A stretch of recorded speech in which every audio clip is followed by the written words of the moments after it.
Welcome back to my channel where we talk about healing, self-awareness, and breaking out of toxic patterns. My normal content is educational about how to spot abuse in your relationships. But today I'm going to zoom out and dive into something bigger, the Matrix. No, it's not the sci-fi movie, but there are some parallels. I'm talking about the invisible web of social conditioning, unhealed trauma, and harmful beliefs that create the reality that most of us live in. This matrix shapes how we see ourselves and how we see other people, even what we think love and relationships should look like. And it's what keeps so many people stuck in toxic patterns, including abusive relationships. So in this video, I'm going to unpack how the matrix works, how it sets us up for these painful dynamics, and most importantly, how you can begin to wake up and break free. And by the end, you'll have a clearer understanding of how you can reclaim your power, your self-worth, and your life. So let's get started. The Matrix is a system of societal programming that shapes how we think and feel and behave, often without us even realizing it. It's like an invisible set of rules and expectations that we have absorbed from culture, from family, from media. And this programming influences everything from what we believe about ourselves to what we think relationships should look like. For example, think about how media normalizes this idea that love means sacrifice.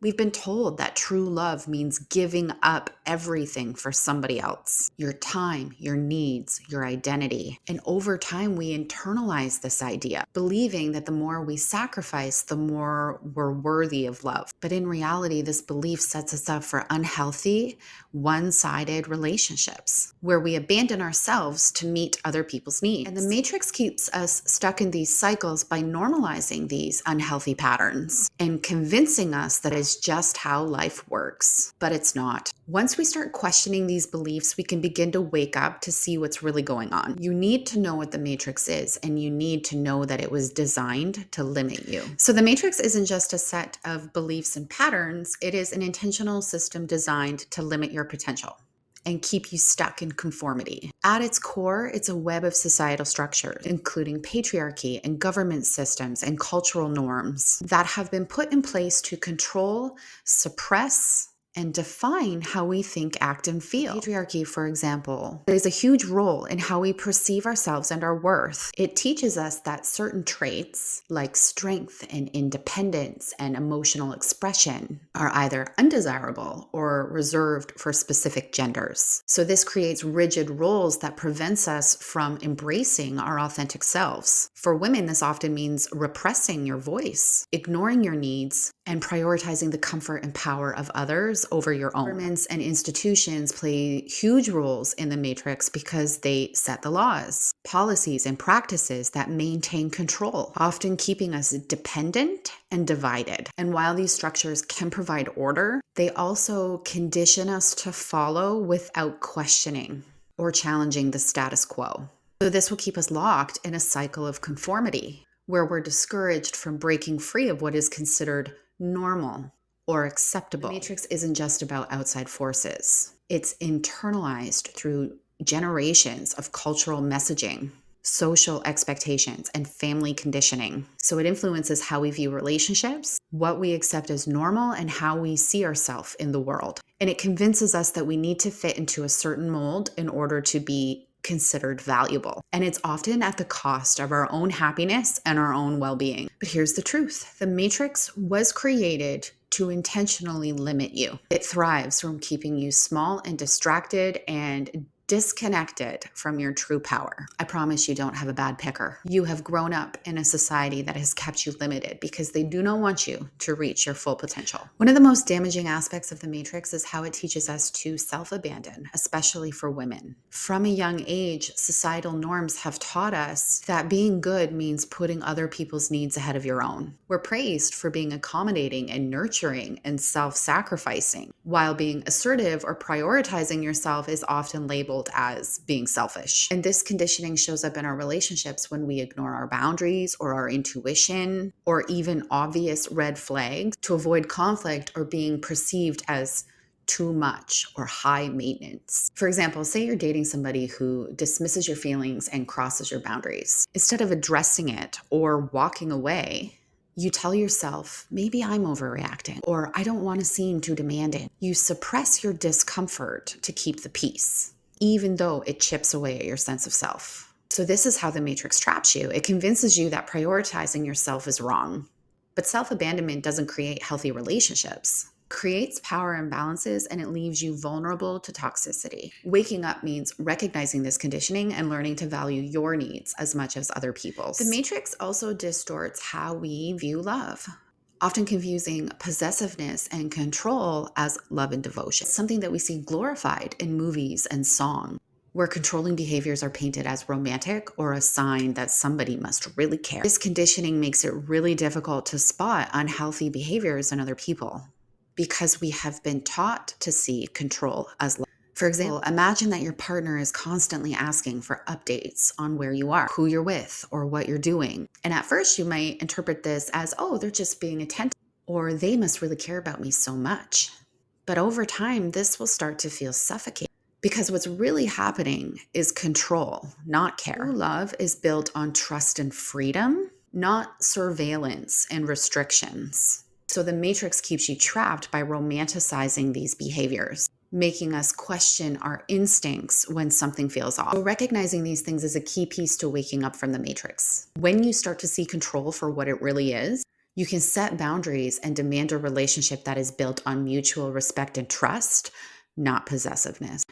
Another way the matrix keeps us stuck is by exploiting our unhealed trauma. Our unresolved wounds from experiences like our childhood neglect or abandonment or emotional invalidation shapes how we see ourselves and what we think we deserve in relationships. For example, if you grew up in a situation where your feelings were dismissed and your needs were not met, you might internalize a belief that you are unworthy of love and care. And as an adult, this can lead you to tolerate relationships where you experience the same thing. Imagine you're in a relationship with somebody who minimizes your emotions and criticizes you daily. Instead of recognizing this as harmful, you might stay because deep down it reinforces the belief that you're not deserving of love and care, that you're not enough, or that love has to be earned through suffering. The matrix thrives on keeping these trauma patterns unexamined. When you start to heal, you can start to rewrite those old stories. You can begin to see that your worth isn't tied to what you endure, and you become empowered to choose relationships that reflect your worth and not your wounds. And one of the most insidious aspects of the matrix is how it normalizes abuse, especially emotional and psychological abuse. Society often minimizes these experiences, making it harder for us to realize when we're being mistreated. So for example, imagine confiding in a friend about how your partner belittles you, gaslights you, or constantly ignores your boundaries. Instead of validating your concerns, they say something like, "No relationship is perfect," or "You just need to stick it out and work on it." This type of response dismisses your experiences, and it reinforces the idea that enduring disrespect is a natural part of relationships. It creates doubt, making you question if you're overreacting or if you're expecting too much,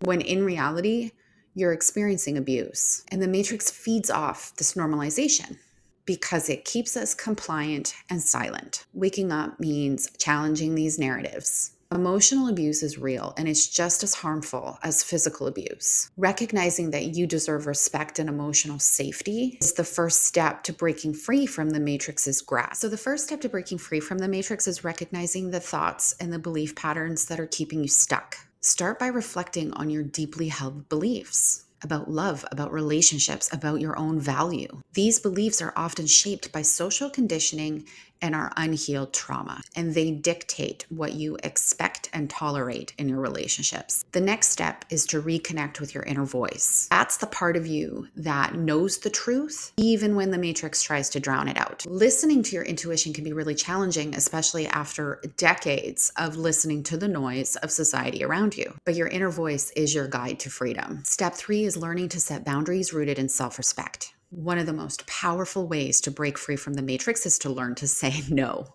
And walking away from people and situations that do not honor your values or your well-being. This isn't just about setting boundaries, it's about reclaiming your personal power and prioritizing your self-worth. So in this video, we explored how the matrix keeps us trapped in toxic patterns by teaching us to self-abandon, by normalizing abuse, and by confusing control with love.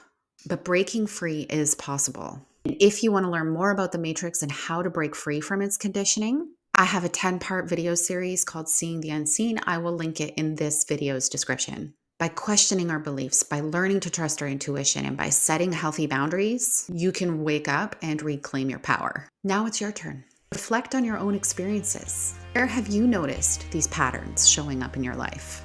And what steps can you take towards healing and self-empowerment? Comment below with the biggest realization you've heard from this video. I would love to hear your thoughts. And if this resonated with you, don't forget to like and share for more content on healing and self-discovery. Let's wake up together.